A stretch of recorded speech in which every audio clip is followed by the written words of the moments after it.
Hello दोस्तों, स्वागत है आप सभी का। अपने खुद की थोड़ी सी व्यस्तता के कारण वीडियोस की गति में भी कमी आई है और बहुत बार आप लोगों के कॉल्स को भी नहीं ले पा रहा, उसके लिए तो अभी क्षमा प्रार्थी हूँ। जब भी आपका कोई क्वेश्चन रहे तो आप उसको व्हाट्सएप कर सकते हैं, क्योंकि कई बार कॉल उठा पाना मुमकिन नहीं होता और रिप्लाई भी थोड़ा सा देर से मिलेगा, इसलिए पेशेंस के साथ ही हमें धीरे धीरे काम करना पड़ेगा। आज जो हम चर्चा कर रहे हैं ये रहेगी विपरीत स्टोन्स को लेकर। जो हम मड़ियों को, नगों को धारण करते हैं तो उसमें कुछ लोगों ने एक कंसेप्ट दे रखा है कि अपोजिट स्टोन है। अपोजिट स्टोन सच में कुछ नहीं है, स्टोन अपोजिट तो हो ही नहीं सकता। वो बस इस बात के लिए कि ग्रह कोई और बैठा होगा तो उसके शत्रु का हमने कोई ना कोई रत्न धारण करवा दिया। इसको लोग कहते हैं कि हमने एक अपोजिट स्टोन दे दिया। तो पहली बात ये समझिए, अपोजिट स्टोन कुछ नहीं होता।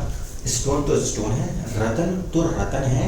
वहाँ पे आपको ये फैसला करना है कि हम किसी ग्रह के कारक तत्वों की वृद्धि की बात करते हैं। दो चीज़ें होती हैं, जब आप रतन धारण करते हैं तो रतन के धारण करने पर जो ऊर्जाएं हमारे शरीर के अंदर आती हैं वो ऊर्जाएं हमारे शरीर के किसी हिस्से को प्रभावित करती हैं। अलग अलग प्रकार के जिस तरीके से आपके मिनरल्स हैं, विटामिन्स हैं, वो आपकी बॉडी पे अपना असर करते हैं, ठीक उसी प्रकार से विभिन्न रंग जो हैं वो जब हमारे शरीर के अंदर आते हैं तो अलग अलग प्रकार से कहीं ना कहीं कार्य करते हैं। स्टोन्स को मैं basically medical astrological point of view पर ही ज़्यादातर प्रेफर करने को कहते हैं। उससे हटके सेकेंडरी चीज़ होती है फिर जड़, जैसे कि हल्दी और दूसरी चीज़ें, उनमें भी वो रंग है, उनके पास थोड़ा सा एक अपना एरोमा भी होता है, अपना एक एनवायरनमेंट भी होता है।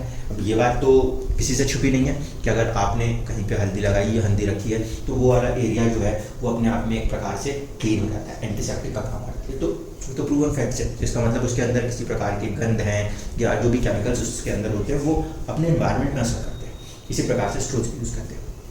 अब इसमें एक तथ्य को समझिए, जब हम रत्न को यूज़ करते हैं तो रत्न को यूज़ करते समय भी दो बातें खड़ी हैं।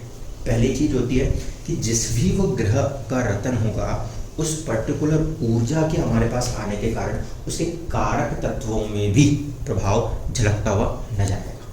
ठीक है, इसलिए जब कभी भी ग्रह के कारक तत्वों को प्रभावित करना होगा, जब कभी भी हम उसके सिग्निफिकेंस की बात करेंगे, उसको प्रभावित करना होगा, तब भी हम स्टोन की बात करेंगे। अब एग्जाम्पल में देखिए, मान लीजिए यहाँ पे कोई भी राशि लिखी हो। आज मैं यहाँ पे कोई राशि नहीं लिख रहा, यहाँ पे कोई भी राशि लिखी हो, लेकिन यहाँ पे कुंडली में शनि बैठा है।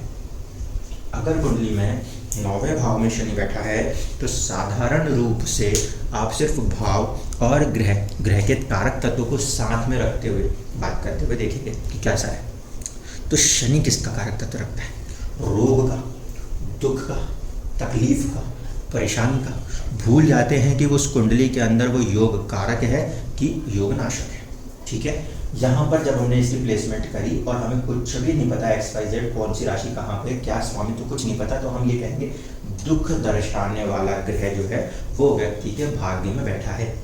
जब भी उम्र 36, क्योंकि शनि 36वें साल के बाद खुल जाता है, तो जब भी 36 साल की उम्र के आसपास व्यक्ति आएगा उसको कहीं ना कहीं किसी ना किसी रूप में दुखी, परेशान करने की स्थिति, अवस्था दिखाएगा। अब किससे परेशान करेगा?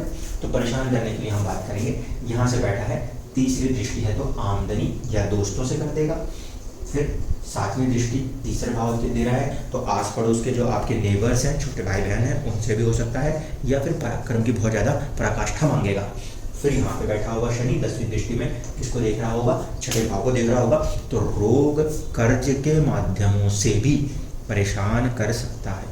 ठीक है, अभी यहाँ पे बहुत ज़्यादा कोई कॉम्प्लेक्स चीज़ नहीं बताई, ग्रह का कारक तत्व उठाया और जहाँ जहाँ से वो जिन भावों को प्रभावित कर रहा उसको भी उसके अंदर संयुक्त कर लिया, जिस भाव में बैठा है उस भाव को इसके साथ इंक्लूड कर लिया। अब ऐसे शनि का कोई उपाय नहीं समझ में आ रहा किसी को, तो फिर यहाँ पर क्या करेंगे? इस कंडीशन में प्लस यहाँ पे फादर के साथ भी चीज़ों को थोड़ा डिस्टर्ब कर सकता है, क्योंकि भाव का कारक तत्व है क्या है, पिता दिखाते हैं वहाँ पे। इस कंडीशन में अगर हम बात करें तो कुछ लोग बोलेंगे यहाँ पर ऐसी स्थिति है, सूर्य को बल देना शुरू करिए। सूर्य को बल देना शुरू करिए जब हम बोलेंगे तो कई जगहों पर आपको लोग मिलेंगे जो बोलेंगे इस परिस्थिति में माणिक्य धारण कर लीजिए। ठीक है, माणिक्य ऐसा रहता है ना जैसे कि लोग पता नहीं ऐसा बता देते हैं जैसे वो सबके लिए सूट हो जाएगा, ऐसा बिल्कुल भी नहीं है।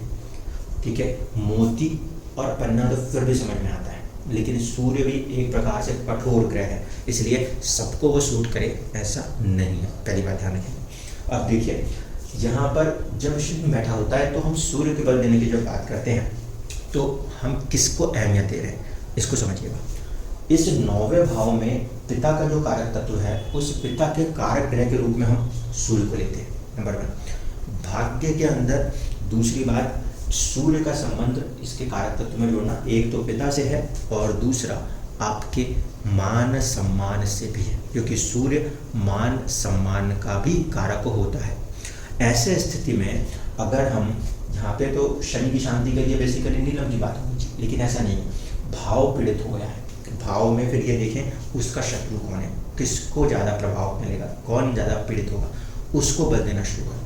तो इस स्थिति में अगर शनि बैठा है तो जाहिर सी बात है हम वहाँ पे सूर्य को बल देने की कोशिश करते हुए जीवन के अंदर एक अच्छी उन्नति हासिल कराने की कोशिश करते हैं।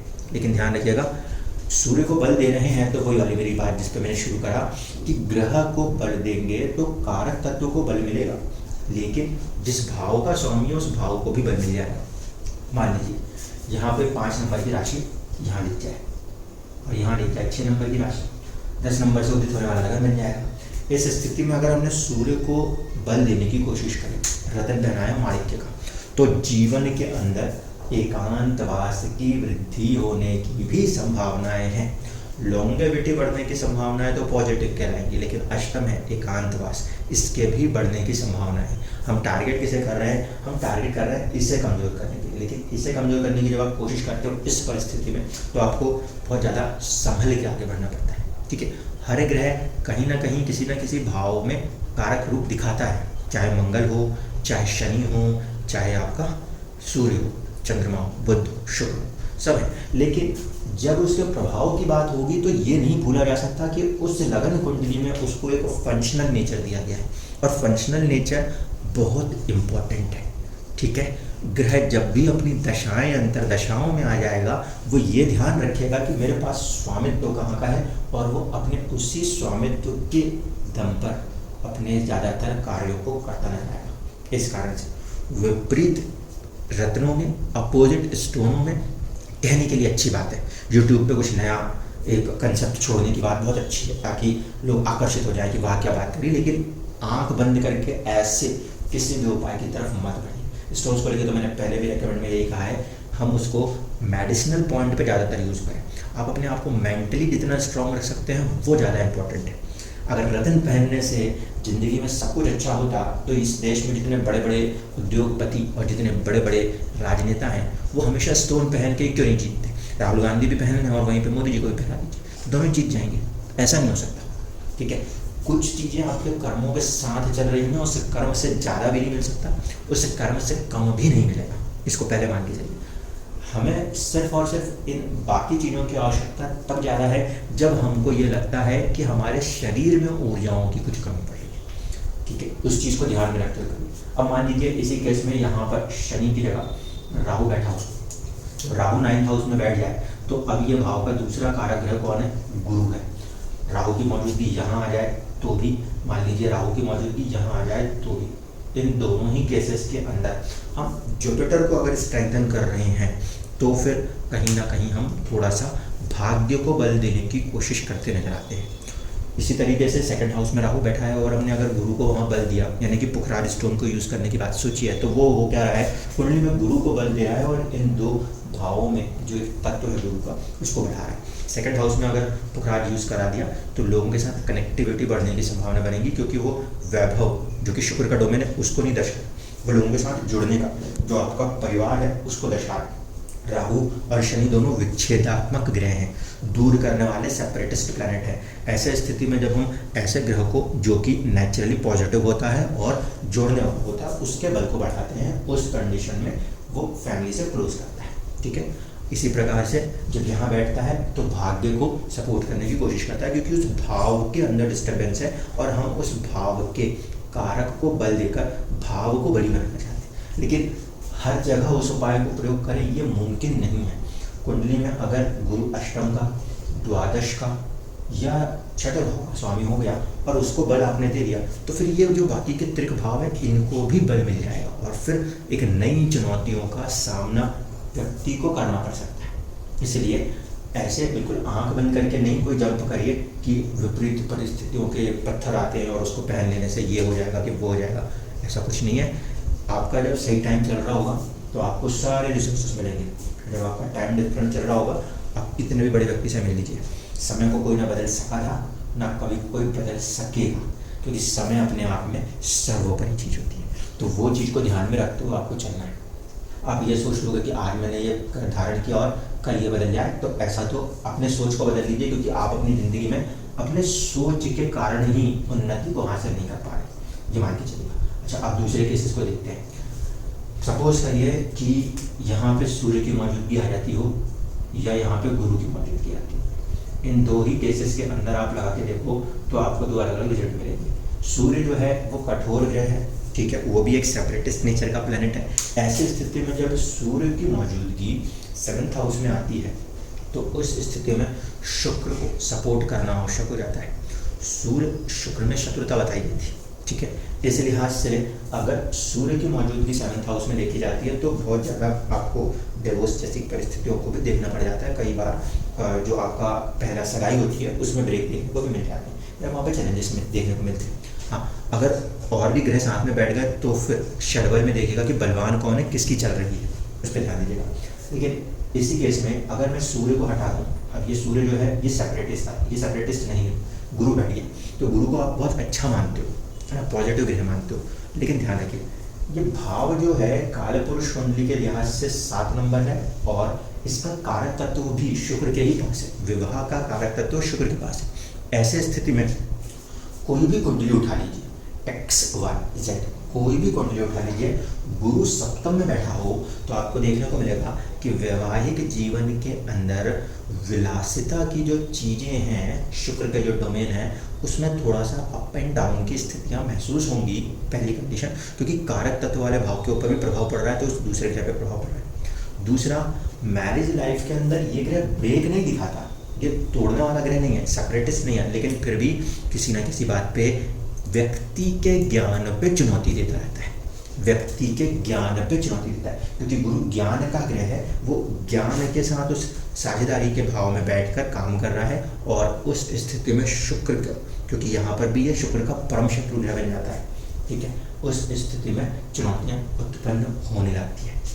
सेम कंडीशन को फिर से समझ लीजिए, यहाँ पर ऐसी स्थिति उत्पन्न होती है तो फिर सूर्य बैठा हो या गुरु बैठा हो, शुक्र के रत्न को लोग यूज़ करने पे आ जाते हैं।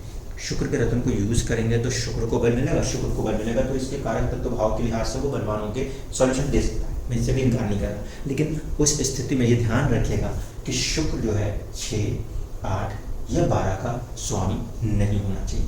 और अगर शुक्र गलती से 2nd हाउस का स्वामी बन गया है तो भैया सोच के उपाय करना, क्योंकि यहाँ से इस भाव की आयु की ताकत भी शुक्र के पास आ जाएगी। तो कई बार ऐसा ना हो कि रतन दिया था कि साथ रहेंगे और रतन पहन के अगले दिन ही दोनों लोग सेपरेट हो गए, क्योंकि यहाँ से लॉन्गेविटी का फैक्टर, ये हाउस इसकी लॉन्गेविटी को दिखा रहा है, वो उसी के हवाले चला जाता है, तो वो चीज़ ध्यान रखनी होती है। इसी प्रकार से चंद्रमा का कोई शत्रु नहीं है, इसलिए चौथे भाव को लेकर इतनी कोई प्रॉब्लम नहीं होती, ठीक है। 5वें में आइए, यहाँ पर राहु की मौजूदगी आएगी तो फिर वही स्थिति बनेगी, क्योंकि ये गुरु का प्रभाव है। यहाँ पे संतान संबंधित चीज़ों को लेकर परेशानियाँ या फिर अपनी ही सोच, अपने ही ज्ञान के एक माया जाल में फंसकर व्यक्ति अटक सकता है। ऐसी स्थिति में कई बार फिर गुरु के रत्न की बात होती है, लेकिन फिर वही कंडीशन आती है कि स्टोन पहनाने से पहले प्लैनेट को देख लीजिए कि प्लैनेट क्या सपोर्टिव है कि नहीं है। मान लीजिए गुरु गलती से कुंडली में सप्तम का स्वामी बन जाए तो ये द्वि स्वभाव लग्नों में ही मुमकिन होगा। 3 नंबर और 6 नंबर के लग्नों में ही ऐसा मुमकिन हो सकता है कि गुरु के पास जो डिपार्टमेंट आया है वो 7th हाउस को कनेक्ट करे। द्वि स्वभाव लग्नों के अंदर सप्तम भाव का स्वामी बाधक होता है, तो वहाँ पर भी कई बार गुरु के रत्न को देंगे तो बाधाएं, अड़चने सामने वाला महसूस कर सकता है, इस बात को ध्यान रखिएगा। इसलिए विपरीत स्टोन तो ठीक है, आप बस एक ग्रह को देख के उसके दुश्मन को बलवान कर दो, इस पॉलिसी पे काम कर रहे हो, है ना। लेकिन ये फिर वही वाली बात है कि जब वो दुश्मन बलवान होगा तो कल को जब वो अपनी ओर से किसी और दिक्कतों को पैदा करेगा, क्योंकि उसके अपने भाव स्वामित्व भी होंगे ना, उसके दम पर जब वो परेशान करेगा तो वो आपके लिए भी दिक्कतें पैदा कर सकता है। तालिबान आप पैदा कर रहे हो किसी एक मुल्क से लड़ने के लिए, कल को वही तालिबान आपको भी मार सकता है। ये ज़िंदगी की प्रैक्टिकल रियलिटी है। तो वही स्थिति यहाँ है। डोमेन वाइज ग्रह को 6-8-12 तकलीफ देने की आज्ञा दे के भेजा गया था। हाँ, कारकता तो उसके पास कुछ और है, लेकिन जब वो अपनी दशाओं अंतर दशाओं में आएगा तब वही स्टोन उन भाव के स्वामी के बल दिए होने के कारण जीवन के अंदर दूसरी प्रकार की चुनौतियों को आपके सामने प्रकट कर देगा। इसलिए अगर ऐसी किसी भी धारणा के साथ आप ऐसा कुछ भी प्रयोग कर रहे हैं तो उसमें आप इस बात को जरूर ध्यान रखिएगा कि भी मैं किसी एक सिग्निफिकेंस को अहमियत दे रहा हूँ। जब दशा चल रही हो, जब वो ग्रह अपना असर दिखाने पे आ रहा हो, तो मुझे सिग्निफिकेंस को इम्पोर्टेंस देनी है या मुझे हाउसेस के ऊपर ध्यान रखना है। ऐसा ना हो कि सिग्निफिकेंस बचाते बचाते दूसरे जो त्रिक भाव हैं उसके बल को बढ़ा दें और जीवन के अंदर बहुत ज़्यादा नई तकलीफ में आ जाएंगे। फिर आप अपने आप को यही नहीं समझा पाओगे कि मैंने ये उपाय पकड़ा था तो क्या हुआ और वो उपाय पकड़ा तो क्या हुआ, क्योंकि उस कंडीशन में आप दूसरे किसी ग्रह को देख के किसी दूसरे ग्रह के बल को बढ़ा रहे हो। भारत की अगर किसी दो देशों से दुश्मनी है तो वो उसके दो आजू बाजू के देशों को मान लीजिए सपोर्ट कर रहे हैं, लेकिन जब आप उसको सपोर्ट कर रहे हो उसके बाद उसका खुद का रिलेशन आपसे कब क्या होगा वो आपको पता है, वो डिस्टर्ब करेगा। वही स्थिति यहाँ पे हो जाती है। कोई किसी का दोस्त नहीं है, कोई किसी का दुश्मन नहीं है। इस बात को ध्यान में रखते हुए अपने को आगे जाना पड़ेगा, क्योंकि ठीक है आपके जन्म के समय वो स्थिति थी, आज की स्थिति में हो सकता है वो जो दो ग्रह हैं वो इस तरीके से बैठ के चल रहे हों कि फ्रेंडली हो गए, तो फिर वो दोनों ही ग्रह आपस में मिलके आपका भला भी कर सकते हैं। वही दोनों ग्रह हो सकता है आपकी कुंडली में तो फ्रेंडली दिख रहे हैं, लेकिन गोचर के समय वो एक दूसरे के शत्रु बन के चल रहे हैं, एक घर आगे पीछे हो गए, साथ में बैठ गए। उस पर एक परिस्थिति में जब हम देखते थे कि मित्रता और शत्रुता की बात, तो आपकी कुंडली में तो मित्र होकर बैठे, एक घर आगे बैठे, लेकिन जब गोचर चला तो दोनों साथ बैठे हैं। उस समय के लिए तो शत्रु हो गए, उस समय के लिए जब शत्रु हो गए तो वो वाला प्रभाव जीवन में वैसे ही देखिए। आप हैं, आपके साथ आपका दोस्त है, किसी बात पे लेकर छोटे समय के लिए उससे मनमुटाव हो गया, उतने समय के लिए फिर आप दोनों एक दूसरे को थोड़ी सपोर्ट करते हो। वही स्थिति जीवन की यहाँ लगा दीजिए। तो जब दशाओं के अंदर ऐसी स्थितियाँ आएंगी और आपने दोनों रत्न धारण किए और वो वहाँ ऊपर लड़ रहे तो आपके ऊपर वो दोनों ही चीज़ों पे डबल स्ट्रेस कर देंगे। उनसे आपको संभलना, सावधान रहना है, क्योंकि रत्न बेचना और एस्ट्रोलॉजी में यूट्यूब में अपने आप को बड़ा बनाने के लिए ऐसे शब्दों का प्रयोग करके ऊपर उठना ये अलग बात है। लाइफ के अंदर आपके जीवन में क्या इफेक्ट पड़ेगा आपको ये सोचना है। दूसरे ज्ञान देने वालों के ज्ञान का तो कोई फर्क नहीं पड़ता, क्योंकि उनका ज्ञान ठीक है, उन्होंने बता दिया वो अच्छी बात है, लेकिन जिस पे असर हो रहा है, जिसको वो फेस करना है, उसको कम से कम ठंडे दिमाग से सोच समझ के सारी परिस्थितियों को बारीकी से ऑब्जर्व करने के बाद ही किसी भी ऐसी परिस्थितियों में उतरिए कि हाँ ये स्टोन यूज़ करें या ना करें। और स्टोन यूज़ करने से पहले 10 बार सोचें, क्योंकि स्टोन पहनने के बाद जब ऊर्जा बढ़ेगी तो शरीर कोई ना कोई प्रभाव दिखाएगा, कोई ना कोई हार्मोन एक्टिव हुआ नहीं कि कोई प्रभाव हुआ, और फिर वो प्रभाव अच्छा गया तो फिर बहुत अच्छी बात है, और अगर डिस्टर्ब हो गया तो जिन्होंने पहनाया था फिर वो अपने नए बहाने ढूंढ लेंगे कि और ऐसा कोई कारण बताने के लिए जिससे कि अपनी खुद की गर्दन बचाई जा सके। इसलिए जब कभी भी ऐसी कोई भी स्थितियों में आप लोग कोई वीडियो सुनने कुछ करें तो थोड़ा सा दिमाग को खोल के सोचिए कि किसको अहमियत देनी है तो क्या फ़ायदा होगा, नहीं देनी तो क्या नुकसान होगा, तब जाके कोई एक फाइनल डिसीजन पे आइए। अन्यथा एक कंफ्यूज स्टेट में बताने वाले का नहीं, जो उसको यूज़ कर रहा है उसके जीवन में नई तकलीफ़ें, नई परेशानियाँ खड़ी हो जाती हैं और उसके बाद हम उस चीज़ों को दोबारा से इतनी जल्दी नॉर्मल न्यूट्रलाइज नहीं कर पाते। इसलिए ऐसी चीज़ों में बहुत सोच समझ के आगे बढ़िए। ये नहीं कि ये ग्रह यहाँ बैठा है, इसका ये दुश्मन होता है, इसको बल दे दो, ये ग्रह कमजोर हो जाएगा। हो सकता है वो ग्रह का बलवान होना ही आपकी कुंडली में आपको मदद दे सकता था, देर से फल देने वाला ग्रह था, देर से फल दे सकता था, ये भी पॉसिबल है। बट आपने उसके फल देने से पहले उसके दुश्मन को बल देकर उसको काम करने से रोका, तो आपने अपने जीवन में अपना ही नुकसान कर दिया। जैसे मैंने एग्जाम्पल दिया था शनि का, शनि यहाँ का स्वामी होकर यहाँ बैठा हो तो उस स्थिति में ये परेशानी आएगी, लेकिन वो उस भाव में बैठ के उसको संभालने की कोशिश करेगा। सिर्फ और सिर्फ दिक्कत किसके पे आएगी तो वो होंगे फादर। तो वहाँ पे फिर फादर से जुड़े हुए जो आपके सॉल्यूशंस हैं उस पर फोकस कर सकते हैं।